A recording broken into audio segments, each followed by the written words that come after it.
కాంగ్రెస్ పార్టీలో చేరికల పర్వం ఊపందుకుంది. బీఆర్ఎస్ పార్టీకి చెందిన సర్పంచ్లు, పలువురు నాయకులు మహబూబ్ నగర్ ఎమ్మెల్యే ఎన్ఎం శ్రీనివాసరెడ్డి సమక్షంలో చేరారు. మహబూబ్ నగర్ అసెంబ్లీ నియోజకవర్గంలో హన్వాడ, మహబూబ్ నగర్ రూరల్ మండలాలకు సంబంధించిన వివిధ గ్రామాల సర్పంచ్లు, ప్రజాప్రతినిధులు, నాయకులు, కార్యకర్తలు పెద్ద ఎత్తున కాంగ్రెస్ గూటికి చేరారు. ఈ కార్యక్రమానికి కాంగ్రెస్ సిడబ్ల్యూసీ సభ్యులు చల్ల వంశీచందర్ రెడ్డితో పాటు కాంగ్రెస్ నేతలు సురేందర్ రెడ్డి, ఎస్పీ వెంకటేష్, వినోద్ కుమార్, సిరాజ్ కాద్రి, లక్ష్మణ్ యాదవ్, సుధాకర్ రెడ్డి, కృష్ణయ్య, మహేందర్, వెంకటయ్య, బెనహర్ తదితరులు పాల్గొన్నారు.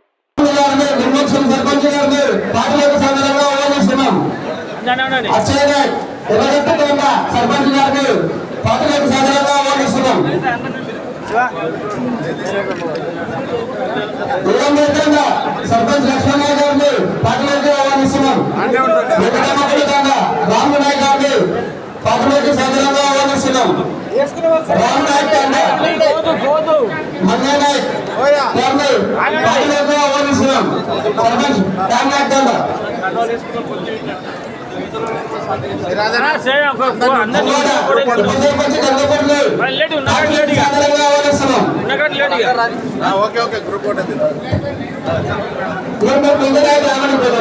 కొత్తపేట గ్రామం సర్పంచ్ అగనయ్య గారిని పార్టీలోకి ఆహ్వానిస్తున్నాం.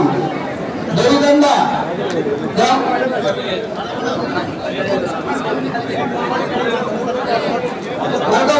నుంచి సర్పంచ్ సంఘం అధ్యక్షులు చెత్తలు అన్న బాలగౌడ గారిని పార్టీలోకి ఆహ్వానిస్తున్నాం. అదేవిధంగా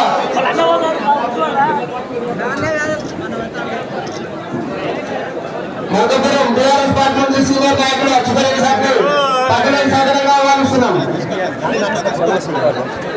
దురితండ ఉపసర్పంచ్ ధర్మయ్య,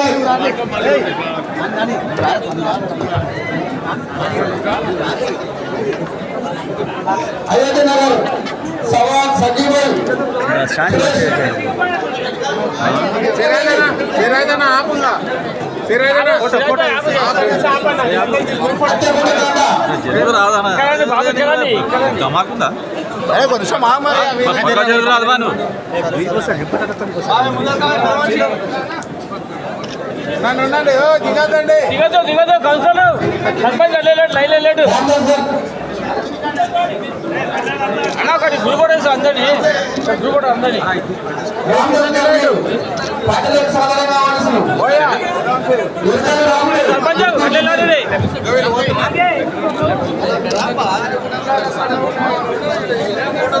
కింద కింద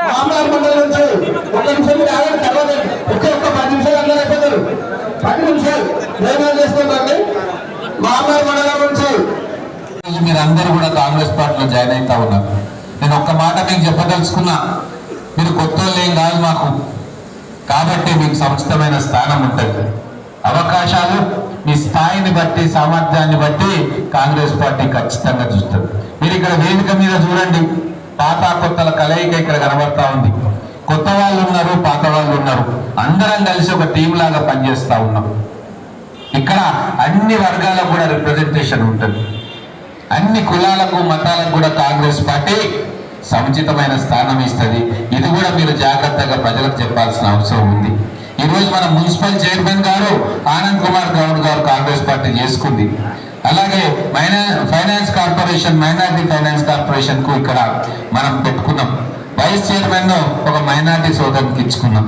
రాబోయే రోజుల్లో ఇక్కడ అధిక సంఖ్యలో ఉన్న బీసీ నాయకులకు, ముదిరాజు కావచ్చు, యాదవులు కావచ్చు, మిగతా అన్ని కులాల వ్యక్తులకు సముచితమైన పదవులు ఖచ్చితంగా మన కాంగ్రెస్ పార్టీతోనే సాధ్యమవుతుంది తప్ప ఇంకో పార్టీతో సాధ్యం కాదన్న విషయం కూడా ఈ రోజు మనం చెప్పాల్సిన అవసరం, బాధ్యత ఉంది. మొన్న 16 కార్పొరేషన్లు కాంగ్రెస్ ప్రభుత్వం ఇచ్చింది రాజశేఖర రెడ్డి గారు. మన రేవంత్ రెడ్డి గారు ముఖ్యమంత్రిగా 16 కార్పొరేషన్లు ఇచ్చిండ్రు. దాంట్లో మన ముదిరాజ్ కార్పొరేషన్ ఉంది, యాదవ కార్పొరేషన్ ఉంది, మాదిగ కార్పొరేషన్ ఉంది, మాల కార్పొరేషన్ ఉంది, బంజారా కార్పొరేషన్ ఉంది, ఎరుకల కార్పొరేషన్. ప్రతి పెద్ద కులానికి కూడా ఒక కార్పొరేషన్ ఇచ్చి వారి కోట్ల రూపాయలు ఇచ్చి మన పిల్లలకు కానీ ఆ సామాజిక వర్గాల అభివృద్ధి కోసమే కాంగ్రెస్ పార్టీ కట్టుబడి ఉంది. ఈ విషయం కూడా మనం ప్రజలకు తీసుకుపోవాల్సిన బాధ్యత మనందరి మీద ఉంది. కాబట్టి ఎక్కువ టైం తీసుకోకుండా మన ఎంపీ క్యాండిడేట్ గారి గురించి కూడా కొద్దిగా చెప్పాలి. వారు ఢిల్లీ కేంద్రంగా రాజకీయాల్లో ఉన్నారు. కాంగ్రెస్ పార్టీ అత్యున్నత కమిటీ సిడబ్ల్యూసి అంటారు దాన్ని. ఆ సిడబ్ల్యూసిలో మెంబర్గా వారు ఉన్నారంటే దేశంలో ఉన్న కాంగ్రెస్ పార్టీ పెద్ద నాయకులు, ముఖ్యమంత్రులు, మాజీ కేంద్ర మంత్రులు, రాజ్యసభ సభ్యులు, లోక్సభ సభ్యులు అత్యుత్తమమైన స్థాయిలో వాళ్ళు కూర్చొని మాట్లాడుకుంటారు. కొంతమంది ముఖ్యమంత్రులకు కూడా సిడబ్ల్యూసిలో స్థానం లేదు, వారు కూడా పిలిస్తే రావాల్సిందే.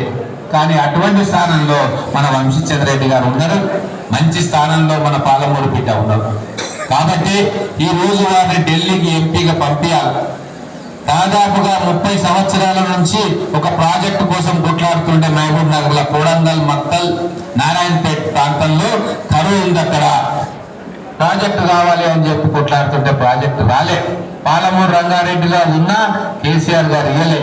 కానీ మన వంశీచంద్ర రెడ్డి గారు మన ముఖ్యమంత్రి గారితో మాట్లాడి ఒప్పించి వారి కృషితోటే, వారి ప్రోద్బలంతో ఆ రోజు 3,000 కోట్ల కోడంగల్, నారాయణపేట ఎత్తిపోతల పథకం కేవలం వారి కృషి ద్వారా ఈ రోజు మనకు వచ్చిందని చెప్పి మీకు తెలియజేస్తా ఉన్నా. ఇదే విషయం మన ప్రజలకు చెప్పాలి. మిగతా ఎంపీలుగా ఉన్న వాళ్ళు, పోటీ వేస్తున్న వాళ్ళు ఏం చేసింది మహబూబ్ నగర్ జిల్లాకు, ఏం చేయగలుగుతారు అన్న విషయం కూడా ఒకసారి ఆలోచించాలి. అలాగే మక్తల్ నియోజకవర్గంలో ఒక బండ పగల కొడితే 25,000 ఎకరాలకు వస్తాయని చెప్పి నెత్తినోరు మొత్తుకున్నా ఎవ్వరు చేయలే. గతంలో ఉన్న వాళ్ళు చేయలే, మంత్రులుగా ఉన్న వాళ్ళు చేయలే, ఎంపీలుగా చేయలే. కానీ మన ఎంపీ అభ్యర్థి కేవలం 3 నెలలలో ఆ బండను బలగొట్టి ఆ డబ్బులు ఇప్పించి దానికి ఇప్పుడు 25,000 ఎకరాలకు సాగునీరు అందించే ఏర్పాటు చేస్తా ఉన్నారు. ఎందుకు చెప్తున్న ఈ విషయం అంటే, ఒక యువకుడు అభివృద్ధి కావాలి, మన ప్రాంతం అన్న కోరిక ఉన్నవాడు, అధికారం ఉన్నవాడు, కాంగ్రెస్ లో అత్యున్నత స్థానంలో ఉన్నవాడు తనకు ఎంపీ గెలిపిస్తే మాకు అండగా ఉంటాడు. మేమందరం కూడా అభివృద్ధి కోసం ఉన్నాం. మాకు చేదోడు వాదోడుగా ఉండి మన మహబూబ్ నగర్ జిల్లాను, మన మహబూబ్ నగర్ నియోజకవర్గాన్ని అద్భుతమైన అభివృద్ధిలో వారు తోడ్పాటు ఇస్తారు. కాబట్టి మన కోసం మనం వంశీచంద్ర రెడ్డి గారికి, కాంగ్రెస్ పార్టీకి ఓటేసి వారిని ఎంపీగా గెలిపించాలని చెప్పి కోరుతా ఉన్నా. ఇదే విషయాన్ని మీరు పబ్లిక్ లో చెప్పాలని కోరుతా ఉన్నా. మనకు మహబూబ్ నగర్ హన్వాడలో ఇప్పుడు చెప్పిండు, ఎక్కడి నుంచి కూడా సోర్స్ లేదు వాటర్కి. ఎక్కడి నుంచి తీసుకురావాలన్నా ఇబ్బందులు అవుతున్నాయి. గత ప్రభుత్వం ఏం చేసింది, అక్కడ బుద్ధారావు దగ్గర ఒక పెద్ద రిజర్వాయర్ అని చెప్పి ప్రపోజల్ పెట్టింది. అంటే ఊర్లు మునుగుతాయి, 2-3 ఊర్లు మునిగే ప్రపోజల్ పెట్టింది. అది అయ్యేది కాదు, పోయేది కాదు. కానీ ఖచ్చితంగా మేము వంశీచంద్ర రెడ్డి గారిని మీరు ఎంపీగా గెలిపేయండి, అన్నవాడ మండలంలో అత్యధికంగా ఓట్లేసి గెలిపేయండి. ఉన్న చెరువునే పటిష్టం చేసి చెరువులన్నింటినీ నింపి అన్వాడలో ప్రతి ఎకరానికి నీళ్ళు వచ్చే కార్యక్రమం చేస్తాం తప్ప ఊళ్ళను ముంచే కార్యక్రమం మేము చేయం. ఎన్నో విధాలుగా నీళ్లను మనం తీసుకొచ్చే అవకాశం ఉంది. అటు కోయిల్ సాగర్ తో కానీ, కర్వెల్లో కానీ అక్కడి నుంచి మనం తీసుకురావచ్చు. ఇందులో నా శక్తి సరిపోకుంటే మన వంశీచంద్ర రెడ్డి గారి శక్తి తోడ్పాటు అయితే ఖచ్చితంగా ఆ పని అవుతుంది. అందుకే మేము అభివృద్ధి కోసం వస్తున్నాం రాజకీయాల్లోకి. మీరు ఆశీర్వదించి గెలిపించాలి, వీరిని నాకు బలం ఇవ్వాలి, మన నియోజకవర్గాన్ని అభివృద్ధి చేసుకోవాలని చెప్పి కోరుకుంటా ఉన్నాం. ఎన్ని సంవత్సరాలైంది మహబూబ్ నగర్ ఏర్పడి? ఎవరన్నా ఆలోచన చేసిండ్రా మన పిల్లల కోసం